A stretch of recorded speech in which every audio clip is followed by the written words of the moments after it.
যেসব ইবাদত দিয়ে আল্লাহকে খুব বেশি সন্তুষ্ট করা যায়, বরং সবচেয়ে বেশি সন্তুষ্ট করা যায়, সেটা হলো সিয়াম, রোজা। ইবাদতের জগতে এর চেয়ে দামি ইবাদত পৃথিবীতে নেই। যদিও ইবাদতের জগতে সবচেয়ে শক্তিশালী, ক্ষমতাধর, ভিন্ন ধরনের পাওয়ারফুল ইবাদত হলো দান। দান একটা থেকে আরেকটা ঘটিয়ে দেয়। দান সবচেয়ে শক্তিশালী ইবাদত, এই কথা ঠিক। কেন? আল্লাহ রাসূল বলছেন যে দান আল্লাহর রাগকে মিটিয়ে দেয়। আল্লাহ রাসূল বলছেন যে দান কবরের শাস্তিকে বন্ধ করে দেয়। আল্লাহ রাসূল সাল্লাল্লাহু আলাইহি ওয়াসাল্লাম বলছেন যে দান বিচারের মাঠে ছায়া হয়ে দাঁড়াবে। আল্লাহ রাসূল বলছেন যে দান মানুষের পাপকে মিটিয়ে দেয়, পানি যেমন আগুনকে নিভিয়ে দেয়। আল্লাহ রাসূল বলছেন দান হলো দলিল। জমি দখলের জন্য দলিল লাগে, বাড়িঘর দখলের জন্য দলিল লাগে। তো আমিও জান্নাত দখল করব বিচারের মাঠে, তো আমার জন্য দলিল লাগবে, এটা দান। ইবাদতের জগতে এত ক্ষমতাধর, পাওয়ারফুল, শক্তিশালী ইবাদত আর নেই। এটা হলো দান, এই কথাই ঠিক। তবে ইবাদতের জগতে সবচেয়ে দামি ইবাদত সিয়াম, রোজা। ওর আবার মানি ভিন্ন, ওর গতিনীতি ভিন্ন। কিভাবে দুই একটা বলেন তো আব্দুর রাজ্জাক সাহেব। দেখেন, আবু হুরায়রা রাদিয়াল্লাহু তাআলা আনহু বলেন, রাসূল সাল্লাল্লাহু আলাইহি সাল্লাম বলেছেন, কুল্লু আমাল ইবনে আদম ইজাফুল হাসানাতু বিআশরি আমসালিহা কালাল্লাহু তাআলা ইল্লা সাম ফাইনাহু লি ওয়া আনা আজিবি। এই শোনো,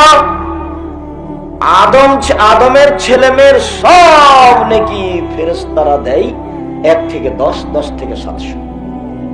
কেউ যদি সুবহানাল্লাহ বলে, তখন আমি বলি, হে ফেরেশতা 10 নেকি লিখে দাও, ওটা বাড়াও, 700 পর্যন্ত বাড়িয়ে দাও। আরো যখন দান করে তখন আমি এটা বলি, যখন সালাত আদায় করে তখন আমি বলি, এটা নেকি বাড়িয়ে দাও, ওটা লিখো, বাড়িয়ে দাও। হজ করলে আমি বলি যে নেকি ওটা বাড়িয়ে দাও। তো কিন্তু কেউ যদি সিয়াম থাকে, তো আমি বলি ফাইনাহু লি ওয়া আনা আজিবি, সিয়াম আমার ব্যাপার, প্রতিদান আমি দেব। ওটা আমি কাউকে বলি না। আমি কি আপনাকে অন্য ইবাদত আর এই ইবাদতের সমতা বুঝাতে পারবো? যদি না বুঝাতে পারি, তা আমি কি করতে পারি বলেন? পৃথিবীতে যত ইবাদত আছে সবের নেকি আল্লাহ কাকে দিতে বলবেন? ফেরেশতাকে। আর একমাত্র ইবাদত সিয়াম, রোজা, যার নেকি কি করবেন? নিচেই দিবেন। এইটার তারতম্য বুঝানো যাবে, কঠিন নয়। অনেক তারতম্য, মানে তারতম্যই নাই। কাকে আপনি তার পাশে বসাবেন যে ফেরেশতা আল্লাহ আমার হাতে দিলে ইনি, আমার হাতে দিলেন, এরকম নয়। ওটা ভিন্ন। আল্লাহ নিজে হাতে দিবেন, এটা একটা ইবাদত, তার নাম সিয়াম, তার নাম রোজা। যদিও আমাদের কাছে 5 পয়সা দাম নাই। রমজান মাস আসলে আমরা চাদর লাগিয়ে দিয়ে বিড়ি খাই। এখানেও আছে, তুমিও তার মধ্যে। এই ছেলে, আরেকজনের গায়ে হাতে বসে আছো, তোমার হাতে বড় মোবাইল আছে, তোমার মোবাইলে ল্যাংটা মেয়ে নাচে, বোকা ছেলে ল্যাংটা মেয়ে নাচে, সিয়াম থেকে তুমি কি করবে? ল্যাংটা বেটি ছেয়ে গেলে দিন রাত দেখো, জেনা দেখো, কলিজা ঠান্ডা করে, চক্ষু ঠান্ডা করে, জান্নাত কিনবা? এভাবে জান্নাত কিনা যায়? হজবাতিন নার বিশ্বহুয়াত, মনের ইচ্ছা দ্বারা জাহান্নাম ঘেরা আছে। হজবাতিল জান্নাত বিল মাকারিহি, নিয়ম নীতি, কষ্ট, ক্লেশ, ত্যাগ, তিতিক্ষা দিয়ে জান্নাত ঘেরা আছে। জান্নাত পাওয়া টপ ব্যাপার, খুব কঠিন। জাহান্নাম সহজ। কেন? মনের ইচ্ছা মতো চললেই জাহান্নাম হয়। দাড়ি চাঁচে যারা, মন মতো চলে তারা। টাকনুর নিচে প্যান্ট পরে যারা, মন মতো চলে তারা। মন মতো চলে যারা, জাহান্নামে যাবে তারা। যেসব মহিলারা ছোট ব্লাউজ পরে, গোটা হাত দেখিয়ে, পেট পিঠ দেখিয়ে গ্রামে গ্রামে ঘুরে, ওরা মন মতো চলে। এটা তো সাপাহার, মানে এই গ্রামে সবাই নাকি বাপ, সবাই নাকি চাচা, সবাই নাকি ভাই। ওটা কি আমার গ্রাম্য ভাই? ওটা যে আমার ভাই, তাই বলছে মহিলাটা। ওটা যে আমার চাচা, তাই বলছে। এটাই নাকি ধর্ম? বাবা, সবাই নাকি চাচা, সবাই নাকি ভাই। তো তোমার তো তাহলে আর কেউ পর্দা করার নাই গো। ঠিকই তো, আমাদের পর্দা লাগে না আব্দুর রাজ্জাক সাহেব। এরই নাম মন মতো চলা, এরই নাম মন মতো চলা। তো আমার স্ত্রী আব্দুল্লাহ রহমত রংপুরের মানুষ, ওরা যখন এসেছে চাঁপাইনবাবগঞ্জে বাড়িতে এসেছে, তো আমার গ্রাম্য চাচারা বাড়িতে এসে ঢুকেছে, আসসালামু আলাইকুম নাকি কি আব্দুল রাজাক আছো গো, তো আল্লাহ সালাম দিয়ে তো ঢুকতে হবে, এটা তো জানে না। আব্দুল রাজাক আছো গো এই বলে ঢুকেছে। তো এখন বউটা তাড়াহুড়া করে ঘরের ভিতরে চলে গেছে। তখন অবাক, চাচাকে দেখে বউ উঠে চলে গেল, মানে এত বড় অপরাধ। তখন বাইরে খুব রাগ ঝাল, একই কথা, পরিবেশ উল্টে যাই। যা আমাদের নীতিতে দুই হওয়া লাগেনি কোনোদিন। কেন আপনার এভাবে চলছে আমি এটা বুঝি না, বুঝতেও পারি না। সবাই নাকি বাপ, সবাই নাকি চাচা, সবাই নাকি ভাই, শুধুমাত্র ভাই ভাই, অন্য কেউ ভাই নয়। আমার নিজের কথা বলছি, আমার একটাই ছোট ভাই বরিশাল মডেল কলেজের শিক্ষক, দারুল উলুম দেওবন্দ থেকে পড়ে এসেছে, মেধাবী মানুষ। এই দীর্ঘ 33 বছরে 32 বছরে কোনোদিন সামনাসামনি কথা হয়নি, অথচ আমার বাসাতেই থাকা খাওয়া প্রায় দিনই। তা আমরা তো বেঁচে আছি। তোমার মা তো এসেছে, তোমার মা এসেছে ছোটবেলা করে, তোমার বাপের কোনো ইয়ে নাই, আত্মমর্যাদা নেই, গৈরিয়ত, আত্মমর্যাদা খারাপ লাগে। এর নাম হলো আত্মমর্যাদা, খারাপ লাগে। ছি ছি ছি ছি ছি, আমার বউর বাড়ি চলে গেল মাথায় কাপড় না দিয়ে, এই যে খারাপ লাগে, এরই নাম আত্মমর্যাদা। যখন আত্মমর্যাদা থাকে না, তখন ও পশু প্রাণীর মতো হয়ে যায়। বুঝে না ওরা অন্তর আছে, বুঝে না, দেখে না ওরা চক্ষু আছে, দেখে না, শোনে না ওরা কান আছে, শোনে না। উলাইকা কালানাম, তারা পশু প্রাণীর মতো, তারা গরু ছাগলের মতো, তারা কুকুর শৃগালের মতো, ভালো হওয়া যাল বরং তার চেয়ে খারাপ। খারাপ লাগে না যখন, তখন মনে করতে হবে আমার জীবিকা নির্ভর গরু ছাগলের মতো। আমিও যেমন, আমার বাড়িতে 2টা গরু আছে, ওইও তেমন। আমার বউ আরেকজনের সাথে গল্প করছে, তা আমাকেও খারাপ লাগে না, গরুকেও খারাপ লাগে না। গরুটাকে কি খারাপ লাগে? তা আমাকেও খারাপ লাগে। এখন আমার গরু 2টা আর আমি কেমন হয়ে গেছি? একই রকম হয়ে গেছি, সমান। আমি এই কথা বলিনি, কথা আল্লাহ বলছে। আমার উপরে রাগ করে কোনো লাভ নাই। শেষেরটুকু আরো কঠিন, শেষেরটুকু বলছে ও কুকুর সিরিয়ালের চেয়ে খারাপ। কুকুর সিরিয়ালের চেয়ে খারাপ কে? এটা সাপাহারে নেই। কেন নেই? সাপাহারের লোকেরা যৌতুক নেয় না। সাপাহারের লোকেরা যৌতুক নেয় না, শ্বশুর কাছে টাকা নেয় না। সাপাহারের লোকেরা বোনেরাকে বাপ মরার সাথে সাথে জমি ভাগ করে দেয়। তাহলে ওরা কেউ কুকুর সিরিয়ালের চেয়ে খারাপ নয়। আর দাঙ্গাবাজি করে জোর করে কারো জমি দখল করে না, ক্ষমতা দেখিয়ে দাপট দেখিয়ে বাঁচতে চায় না। জুলুমবাজি করে ক্ষমতা দেখিয়ে দাপট দেখিয়ে 1 ঘন্টা বাঁচার চেষ্টা করিয়েন না। চোর যার মূল্য তার, এরকম চরিত্রে 1 ঘন্টা বাঁচার প্রয়োজন নেই। দাপট দেখিয়ে জমি জোর বড় করে নিয়েন না, দলীয় ক্ষমতা দেখিয়ে কিছু করিয়েন না। নওগাঁ জেলাতে মানুষকে জেলে ঢুকায়েন না ক্ষমতা দেখিয়ে। ফেরাউন ডুবে গেছে, এত দুশ্চিন্তা ভোগ করতে হবে না, তার নাম জুলুম। যেহেতু ফেরাউন ডুবে গেছে, আমিও ডুবে যাব সামান্যতম জুলুম থাকলে। মুরব্বী মানুষের উপরে ধমকে কথা বলা হবে না। চুপ থাকেন, কি পেয়েছেন আপনি? এর মানে আমার নৌকা ডুবে গেছে। এর মানে কি? আমার নৌকা ডুবে গেছে, সাগরে ডুবে গেছে, ছোট নদীতে নয়, মরা নদীতে ডুবেনি। জুলুমবাজি করে একদিন বাঁচার চেষ্টা করবেন না। হযরতিন নারী শাহওয়াত, জাহান্নাম ঘেরা আছে মনের ইচ্ছে দিয়ে। নগ্ন পোশাকে চলে যারা, জাহান্নামে যাবে তারা। দোকানে বসে আড্ডা পিটে যারা, ল্যাংটা মেয়ে দেখে যারা, জাহান্নামে যাবে তারা। শুধু ঘুষ খায় যারা, মন মতো চলে তারা, মন মতো চলে যারা, জাহান্নামে যাবে তারা। মানুষের সাথে জুলুমবাজি করে ক্ষমতা দেখিয়ে দাপটে চলে যারা, জাহান্নামে যাবে তারা। মন মতো চলে যারা, জাহান্নামে যাবে তারা। মন মতো চলার বিনিময় হলো জাহান্নাম। মন মতো চলা যায় না। আবার মুমিনের ব্যাপার আল্লাহ রাসূল বলছেন যে ইন্নামাল মুমিন, নিশ্চয় মুমিনের জন্য পৃথিবী হচ্ছে আর দুনিয়া সিজনুল লিল মুমিন ওয়া জান্নাতুল লিল কাফির। নিশ্চয় দুনিয়া মুমিনের জন্য কারাগার আর কাফেরের জন্য জান্নাত। আমি আর আপনি 5 ওয়াক্ত সালাত আদায় করি, ধরে নিলাম যে আমরা মুমিন, ভালো মানুষ। তো আমার জন্য যেটা কারাগার তা তো বুঝতে পারলাম না। আমাদের নওগাঁ জেলাতেও কারাগার আছে। তো আমার বাপ জেলে আছে, ইচ্ছে মতো দেখা যায় না, সাক্ষাৎ করা যায় না, তার নাম কারাগার। আমার বাপ নওগাঁ জেলা থেকে যখন তখন আসতে পারে না, তার নাম কারাগার। আমাদের সাথে সম্পর্ক হয় না, আমার মায়ের সাথে একটু কথা বলতে পারে না, তার নাম কারাগার। তো আমরা তো কারাগার বুঝলাম, কিন্তু আল্লাহ নবী বলছেন যে আমরাও নাকি কারাগারে আছি। তো কই একদিনে তো বুঝতে পারি না কিভাবে কারাগার হলো। যখনই মন চাই বিড়ি খায়, কিভাবে কারাগার হলো? যখনই মন চাই বড় মোবাইলটা চালু করে ল্যাংটা বেটি ছেলে দেখি, তো বাধা তো হলো না, তো কারাগার কিভাবে হলো? যখনই মন চায় দোকানে বসে আড্ডা পিটি, আর মাথায় টুপি থাকে, আর দোকান মানে একটা টিভি আছে, আর ওই মনে করেছে যে টিভি না দিলে তো মানুষ তো বসবে না, মানুষ না বসলে তো বিক্রিও হবে না। সব মিলে এটা হয়ে গেছে। আমরা তো বসে আছি ঘন্টার ঘন্টার, মানুষের বদনাম করছি, বুঝতে পারলাম না কিভাবে কারাগার হলো। কারাগার কোনটা? বাম হাতে চা পানি পান করছি, তো কারাগার কোনটা? আমার মা ভাত রান্না করার সময়তে ভাতের চাউল নিচে পড়ে গেলে একটু উঠিয়ে নেয়। কারাগার কোনটা? ফকিরটা রাস্তায় বসেছিল আমাদের দেড়ির মাঝে বাড়িতে ঢোকার সময়তে, তা আমি তাড়াহুড়া করে ঢুকছিলাম, তখন আমি বললাম সরো সরো, ঝামেলা পাকাও, রাস্তা ঘেরে বসে আছে। তখন আমি এই কথা বলে দিলাম, বুঝতে পারলাম না কারাগার কাকে বলে, কারাগার কি জিনিস।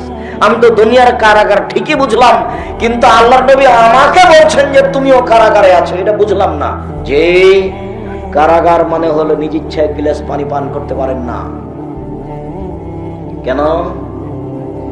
আপনি মুসলিম, আর একজনের অধীনে চলেন, ওর নাম মুহাম্মদ সাল্লাল্লাহু আলাইহি সাল্লাম। উনি বলেছেন যে পানি পান করলে ডান হাতে ধরতে হবে, বিসমিল্লাহ বলতে হবে, 3 শ্বাসে পান করতে হবে, বসে পান করতে হবে, তার নাম কারাগার। কারাগার মানে নিজ ইচ্ছায় আপনি বিছানায় শুইতে পারেন না। বিছানাটা আপনার, বউ আপনার, ঘর আপনার, তারপরে নিজ ইচ্ছাই চলে না। কেন? বিছানায় শোয়ার সময় দোয়া পড়ে শুইতে হবে, আল্লাহুম্মা বিসমিকা মুতওয়াহিয়া, আর না হলে বলতে হবে আল্লাহুম্মা আসলামতু নাফসি ইলাইকা ওয়া ওয়াজ্জাহতু ওয়াজহি ইলাইকা ওয়া ফাওয়াজতু আমরি ইলাইকা ওয়া আলজাতু যাহরি ইলাইকা রাগবাতা রাহবাতান ইলাইকা লা মালজা ওয়া লা মানজা মিনকা ইল্লা ইলাইকা আমানতু বিকিতাবিকা আল্লাযী আনসালতা ওয়া নাবিয়িকা আল্লাযী আরসালতা। আয়েশা রাদিয়াল্লাহু তাআলা আনহা বলেন আল্লাহর নবী এই দোয়া পড়ে ঘুমাতেন। আপনার মুখস্থ আছে? ছেঁচড়া মেচড়া করে আব্দুর রাজাক সাহেব আল্লাহুম্মা বিসমিকা মুতওয়াহিয়া এটাই মুখস্থ করেছি, আবার এত বড়টা ওইটাই মনে থাকে না। কত গল্প করে পার হয়ে যায়, বউ বেটি নিয়ে কি কি জামিলা, জমি জায়গা নিয়ে মারামারি করতে করতে ঘুমিয়ে গেছে। এটাই দোয়া চলে না। স্বভাব পরিবর্তন করতে হবে, তার নাম স্বভাব, তার নাম খারাপ স্বভাব, তার নাম নোংরা স্বভাব। বলেন না রাগ করে তোর স্বভাবই খারাপ, মানে আমারই স্বভাব খারাপ। কেন? আমি কোনোদিন খেয়াল করে দোয়া পড়ে শুনি, আমারই স্বভাব খারাপ। আমি খেয়াল করে জুতাটা পায়ে দিই না। জুতাটা পায়ে দেওয়ার সময় কোনটা আগে দিতে হবে? ডান পায়েরটা। বের করার সময় কোনটা করতে হবে? বাম পায়েটা। জুতা খান আমি নিজ মতো পড়তে পারি না, আর একজনের ইচ্ছায় পড়তে হয়। আমি বুঝলাম না কারাগার কাকে বলে। ইয়ারই নাম কারাগার, যে নিজের জুতা খান নিজের মতন পরা যায় না, আর একজনের নীতিতে পড়তে হয়, তার নাম কারাগার। নিজে কাপড় কিনেছি না, আমার মতো না কি পড়তে পাবো না। মুহাম্মদ সাল্লাল্লাহু আলাইহি ওয়াসাল্লাম যেভাবে পড়তে বলেছেন, যে দোয়া পড়ে, সেই দোয়া পড়ে ঢুকতে হবে। বউ খান নিয়ে এসেছি, সুন্দরী বউ, তো ঘরে ঢুকতে হবে তার নীতিতে। ঢুকে আগে মাথায় হাত দিয়ে দোয়া পড়তে হবে। দাম্পত্য জীবনে যাওয়ার আগে, স্ত্রী মিলনের যাওয়ার আগে 2 রাকাত সালাত আদায় করতে হবে। ঢুকে আগে মাথায় হাত দিয়ে দোয়া পড়তে হবে, তারপরে 2 রাকাত সালাত আদায় করতে হবে। তারপরে আমার নিজের স্ত্রী, মোহর আমি দিয়েছি, মেয়ের বাপের উপস্থিতিতে বিবাহ করেছি, একবারে নগদ চাপাই নবাবগঞ্জের ভাষাতে একবারে লিচ্ছাকা আব্দুর রাজাক সাহেব যে নীতি বলেছে ওতে বিবাহ করেছে। তাও নাকি মিলন আমার মতো চলবে না। কার মতো মিলন হতে হবে? রাসূলের মতো। কিভাবে? রাসূল বলছেন বউয়ের কাছে গেলে মিলনের সময় বলতে হবে আল্লাহুম্মা জান্নাবনা শয়তান ওয়া জান্নাবি শয়তান মা রাযাকতানা। আল্লাহ আমাকে আর আমার স্ত্রীকে শয়তান থেকে বাঁচাও। আমাদের মিলনে যে সন্তান হবে, এই সন্তানের উপরে যেন শয়তান কোনো ক্ষতি করতে না পারে, এটা তুমি করে দাও। সবকিছু আমার একবারে লিচ্ছাকা আব্দুর রাজাক সাহেব যেভাবে বলেছেন ওইভাবে বিবাহ করেছি। তো মিলন নাকি আমার ইচ্ছায় হবে না, কার ইচ্ছায় করতে হবে? মুহাম্মদ সাল্লাল্লাহু আলাইহি সাল্লাম। একজনের কথা দিয়ে ধর্ম চলে, কারো কথা চলে। তাহলে আপনার স্ত্রী এখানে এসেছে, এমনি বসে থাকবে? ঢং ঢং করে এসেছে, ঢং ঢং করে যাবে? এই যে এখানে বসে আছেন, এমনি বসে থাকবেন? বসে থাকার একটা নিয়ম আছে, মাঝে মধ্যে বলতে হবে রব্বিক ফিরলি ওয়া তুব আলাইয়া ইন্নাকা আনতাত তাওয়াবুল গাফুর রব্বিগফিরলি ওয়া তুব আলাইহি, হে আমার প্রতিপালক তুমি আমাকে ক্ষমা করো, তুমি আমার তওবা কবুল করো, তুমি বড় ক্ষমাকারী, তুমি বড় তওবা কবুলকারী। আল্লাহ রাসূল কোন জায়গাতে বসলে কথাবার্তা বললে মাঝে মধ্যে এটা বলতেন, বৈঠকে না প্রায় 70 বার 100 বার বলতেন। আব্দুর রাজ্জাক সাহেব আল্লাহর কসম, আমার বয়স যখন 60 বছর, কতদিন তাফসীর মাহফিল শুনলাম, একদিনও শুরু থেকে নিয়ে শেষ পর্যন্ত বসে এটা পড়িনি। মাঝে মধ্যে বাদাম খাইছি, মাঝে মধ্যে উঠে গিয়ে চা খাইছি, তার মানে আমি একদিনও বুঝতে পারি না যে আমি কোথায় আছি, কারাগারে আছি।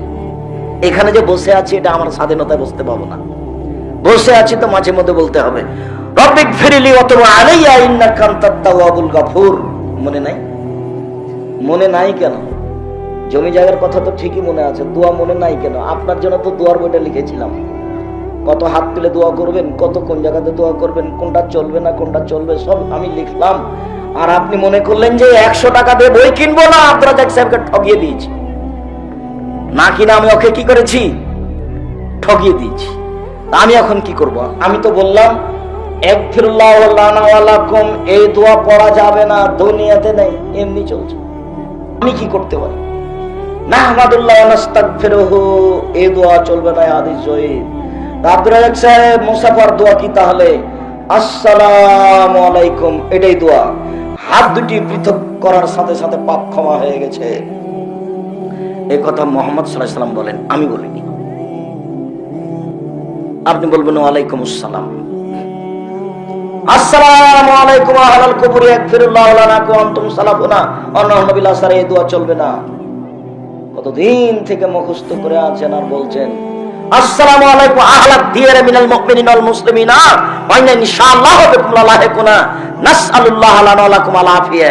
এই দোয়া লিখলাম বইয়ে, আর আপনি পড়লেন। আমি কি করতে পারি বলেন? ইকামতের সময় আপনাকে আমি বললাম আকামাল্লাহু আদামা, চলবে না, ও মুয়াজ্জিন যা বলছে তাই বলতে হবে, কিন্তু আপনি আমার কথা শুনলেন না। শুনেন, এরকম জোর করে দুনিয়াতে বেঁচে থাকার চেষ্টা করিয়েন না। আমি বললাম আল্লাহুম্মা বিসমিকা ওয়া আহিয়া, এই দোয়া চলবে না, ইফতারের সময় শুধু বিসমিল্লাহ বলতে হবে, কিন্তু শুনলেন না। আমি বললাম যে খাওয়ার শেষে আলহামদুলিল্লাহিল্লাযী আতামানা ওয়া সাকানা ওয়া জাআলানা মিনাল মুসলিমিন, এই দোয়া চলবে না, কিন্তু আপনি আমার কথা গ্রহণ করলেন না। কি বলতে হবে? আলহামদুলিল্লাহিল্লাযী আতামা ওয়া সাকা ওয়া সাকা ওয়া সাওয়াকা ওয়া জাআলা মাখরাজা, এই দোয়া পড়তে হবে। 4-5টা দোয়া আছে, তার মধ্যে যেটা চলে না সেটা দেওয়া আছে আমাদের মসজিদে মক্তবে, বাকিগুলো নাই, অথচ সেগুলোই চলে।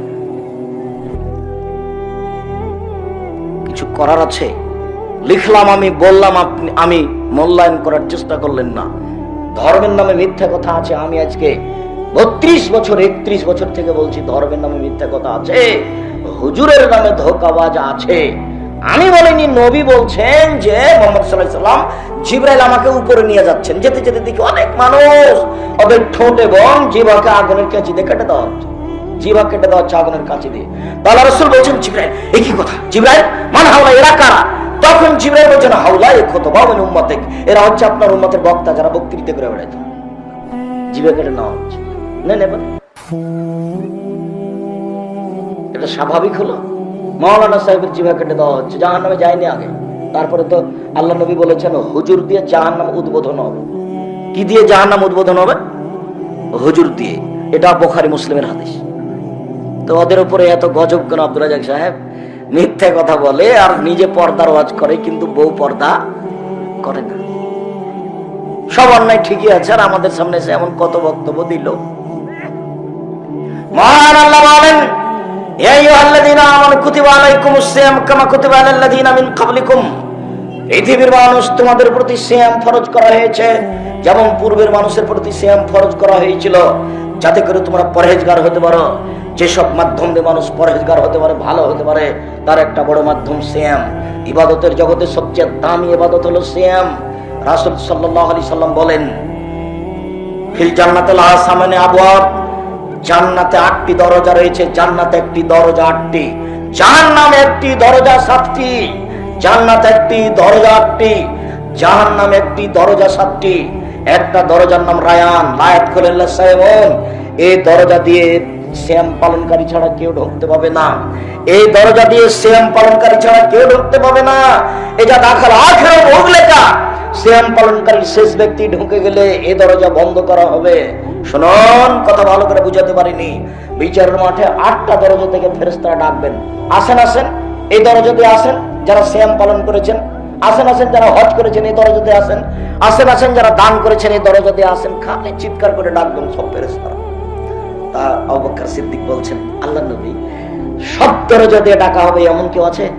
তখন আল্লাহ রাসূল বলেছেন, হ্যাঁ, আপনি তার মধ্যে। তো কোনটা দরজা বন্ধ করা হবে না, শুধুমাত্র একটা, ওই শেষ ব্যক্তি ঢুকে গেলে ওটা বন্ধ। সেটা কোনটা বলেন তো?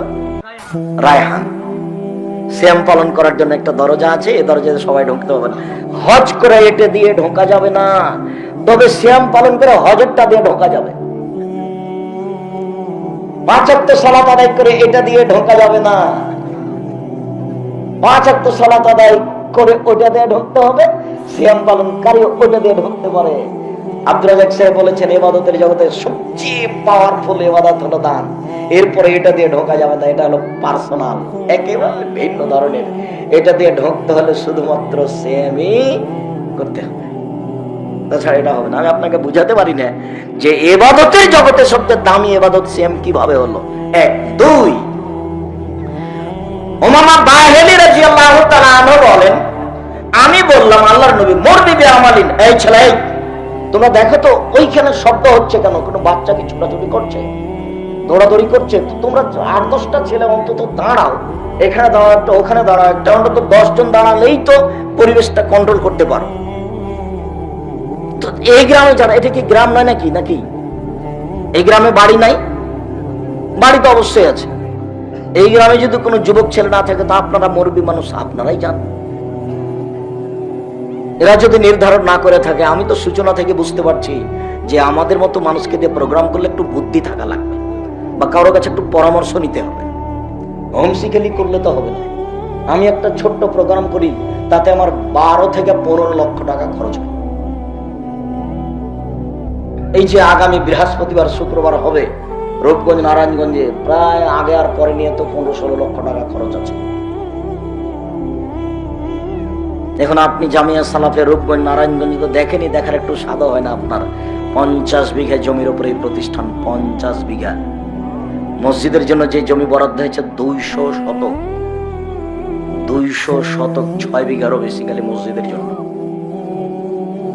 এক মসজিদের এক তালাতে মুসল্লি সালাত আদায় করবে 10,000 একসাথে, এক তালাই, ইনশাআল্লাহ। সেদিন উদ্বোধন হবে সামনে মার্চের 4 তারিখ, রোজ শুক্রবার। মাঝে মধ্যে চলে যাবেন ভোর করে। খুব যে একটা লন্ডনে যেতে হবে তা না, পাসপোর্ট করতে হবে না, ভিসা করা লাগবে না, গাড়িতেই যাওয়া যাবে। কিসে যাওয়া যাবে? গাড়িতেই যাওয়া যাবে, ট্রেনে যাওয়া যাবে, বাসে যাওয়া যাবে, ব্যক্তিগত মোটরসাইকেলে যাওয়া যাবে, ব্যক্তিগত গাড়িতে যাওয়া যাবে। জামিয়া সালাফের রূপগঞ্জ নারায়ণগঞ্জ ঢাকা, বিশাল ভূখণ্ডের উপরে। আপনার পাশের প্রতিষ্ঠান যেটা রাজশাহী, সেটাতেই যায়নি, আবার ঢাকা। তো না গেলে আমার কিছু করার আছে? আমি দাওয়াত দিয়েছি, জবাব আপনি দিয়েন। আমি দোয়ার জন্য দাবি জানিয়েছি যে দোয়া করবেন, আল্লাহ যেন জামিয়া সালাফে কবুল করেন। আর সহযোগিতাটা পরে। আমি সাপাহারের মানুষ, আমি দান করলেও প্রতিষ্ঠান করবে, না করলেও করবে। মাসে 24 লক্ষ বেতন লাগে। কত? 24 লক্ষ। তো আমি সাপাহারের মানুষ, যদি 1 টাকাও না দিই তবুও চলবেই, কোনো সমস্যা নাই, ভালো চলবে ইনশাল্লাহ। কিন্তু আমি 10টা টাকা না দিয়ে প্রতিষ্ঠানটা চলুক, এটা আমি চাইনি। কেন? পতিতালয়ের মহিলা যদি কুকুরকে পানি পান করে জান্নাত পেতে পারে, জামিয়া সালাফি আমি 10টা টাকা দান করে আমি জান্নাত কিনবো ইনশাআল্লাহ। কেন? এটাই প্রতিষ্ঠান নিঃস্বার্থপর, যেখানে কোনো স্বার্থ নেই, যেখানে কোনো শিরক বিদআত নেই। আল্লাহর কসম, আমি কচুর পাতার পানি না দলীয় ক্ষমতা দিয়ে প্রতিষ্ঠান চালাই, না বংশের ক্ষমতা দিয়ে প্রতিষ্ঠান চালাই, না অর্থ সম্পদের ক্ষমতা দিয়ে প্রতিষ্ঠান চালাই। শূন্যের উপরে আমি কচুর পাতার পানি। কচুর পাতার পানি মানে কচুর পাতার উপরে পানি আছে, টলমল টলমল করছে, পড়ে পড়ে পড়ে, তার মানে কোনো শক্তি নাই। আমি একজন নিঃস্ব মানুষ, জামিয়া সালাফে চালাই, যেখানে 350 এতিম আছে, 4000 ছেলে মেয়ে আছে, 250 শিক্ষক শিক্ষিকা আছে।